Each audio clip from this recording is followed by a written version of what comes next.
Arestado ng Paniki PNP ang isang babae matapos mahulihan ng baril at mga bala sa kanyang tahanan sa Barangay Aduas, Paniki, Tarlac. Ayon sa ulat ng Tarlac PNP, ipinatupad ng mga tauhan ng Paniki Municipal Police Station sa pangunguna ni Police Lieutenant Colonel Nicanor M. Lambino, Acting Chief of Police, ang isang search warrant sa nasabing lugar na nagresulta sa pagkakarecover ng isang caliber 38 revolver na walang serial number at may 3 buhay na bala at agarang pagkaaresto ng naturang sospek.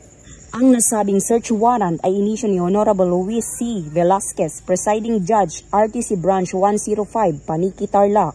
Samantala, ang mga nakuhang ebidensya ay dinala sa Provincial Crime Laboratory Office upang sumailalim sa eksaminasyon. Habang ang sospek ay nasa kustodiya na ng Paniki Municipal Police Station at haharap sa kasong paglabag sa Republic Act 10591 o Comprehensive Firearms and Ammunition Regulation Act. Mula dito sa Tarlac Police Provincial Office, ako ang inyong PNN correspondent, Patrolwoman Maria Ella Garcia, alagad ng batas, tagataguyod ng balitang pulis.